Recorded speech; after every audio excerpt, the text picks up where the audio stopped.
Okay, so zip tutorial. This is for the classic zip, not the newer Richter zip.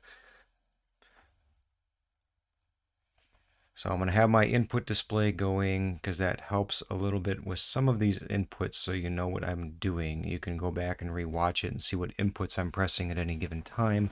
So I'm going to load up my save state here to the beginning of this room, because the beginning of this room, all these platforms are on a timer. They just keep moving no matter where your position is. So they're just on a fixed cycle. So let's go back to the beginning of this room and enter. You just want to walk forward immediately. Just duck under here, jump up here. You don't have to kill this bat unless he's in your way. And so first off, right here, to jump up onto that little 2-block platform like that, I kind of use these candles as a visual cue. Right about when Simon's toe is going to bump into those candles is when I jump. So right around there is when I jump.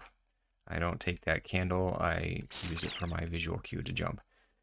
So that usually gives me pretty good consistency on making this jump, because that happens or that happens. So right about when his toe is going to bump into this thing is when I jump. And you just got to keep moving forward. Don't stop and jump up. You just got to keep Simon progressing forward and then jump up here immediately afterwards. So let's go back to the beginning of the room. Crouch, get under, jump, jump, jump. And then right here, kill the bat, and then align Simon about right there. You don't want to walk all the way forward here. You want to wait for that block behind Simon to kind of nudge him forward just a little bit into the correct position, like that. So this will put Simon in the exact position he needs to be as these blocks push him upwards. So you want to pay attention to Simon's shoulder, and then you also want to pay attention to that horizontal block above him.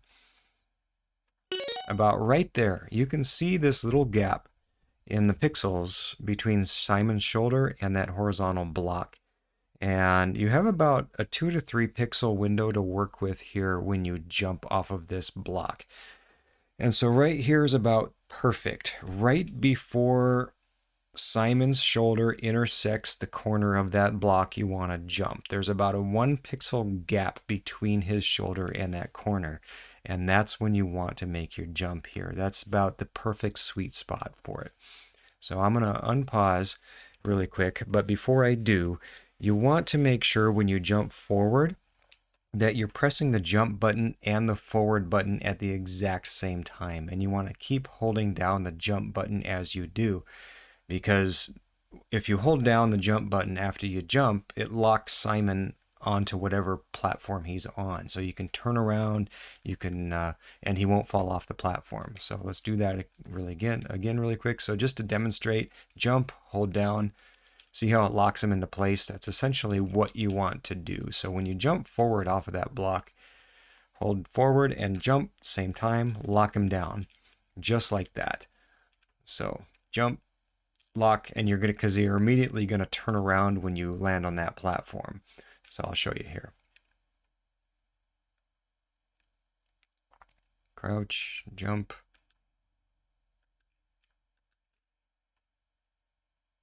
Stop, kill the bat, nudge him forward a little bit, okay? Jump, hold down, turn around, and right about, you see where that bat is? That is my visual cue for when I throw my cross. So right about when that bat, its nose touches those green mountains, stalactites, whatever you want to call them that are in the background, right about where that bat is where you need to throw your cross. That's my visual cue for throwing that cross. So I'm going to go back to a different save state here. Okay, so I'm going to complete the cross throw, and then I'm going to do my back whip. I'll show you the back whip right after the cross throw, because right after you throw the cross, you have to do a back whip. Just a limp back whip to kind of stun the bat. You'll see. Kill that bat. Nudge. Jump. Okay, that didn't work because Simon jumped a little too far forward. So what I'm going to do, you don't want Simon right on the edge of that block after you jump. right there. Throw, whip, back. Okay, there we go. You can see my inputs.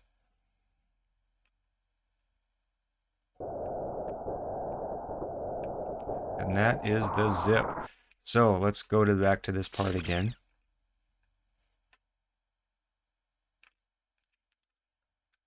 Cross, back whip. And then when you're in the wall, do another whip, because sometimes there's another bat that spawns in the wall. You can see the whip is out right now. And that whip will take care of that extra bat that's in the wall. Otherwise, that extra bat that sometimes spawns can kick you out of the wall and kick you out of the zip, and you have to wait even longer than if you never attempted the zip in the first place. And something to keep in mind, when you're in the wall, the controls are reversed, if that makes sense. So if you want Simon to zip left, you press right. And if you want him to zip right, you press left. I know it's confusing at first, but see, if you look at my controller input, you can kind of see which way he's moving. Yeah. I stretched it a little too far there. So, all right. Kill the bat. Get nudged. Jump. I'm gonna be too low here. Watch. Yep. I jumped a little too late. There we go.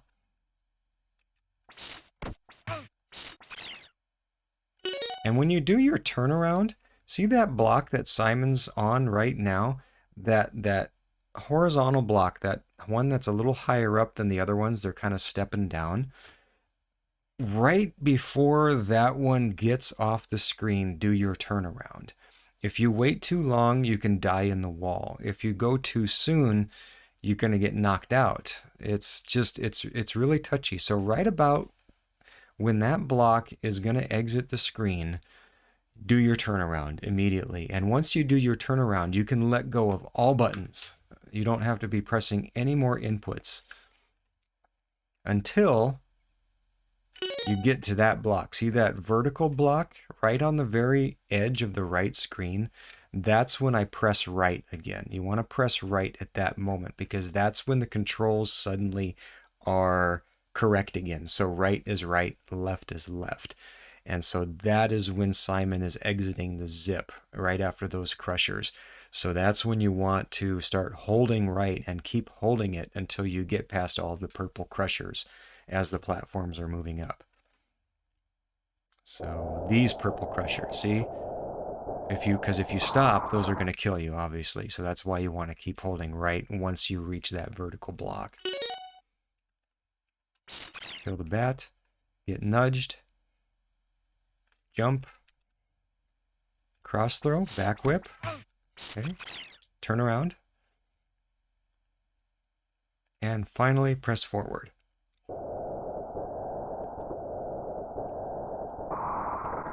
Do it a couple more times. Whip, get nudged, jump, cross, whip, whip, turn around, forward. There you go. Now, if you don't hold forward at that point, let's do a couple of failures here. I didn't jump far enough forward. Dead.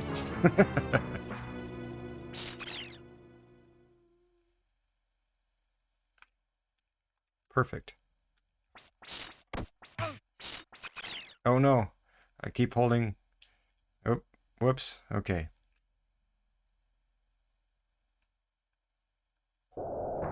Yep, there. I died to crushers. I held too long. Oh, there goes the music now. Alright, let's whip bat, nudge, jump. That was not forward enough. That was more of a vertical jump. That's why you have to press both the D-pad and the jump button at the same time. Cross throw, back whip, whip, turn around. And if you don't end up pressing forward, let's say I press forward here, it still works. That's just kind of my cue. But if you wait too long, obviously, I mean, problems can happen. But that's roughly my visual cue. jump, turn around, cross, whip, whip, turn around, forward. There you have it. I hope this helped. It is a little bit tricky at first to get the hang of it, but once you do, it starts to become muscle memory. And if you ever want to learn the zip method without the cross, I can do that one too, but we can touch base on that one at a later time. So let me know if you have any questions.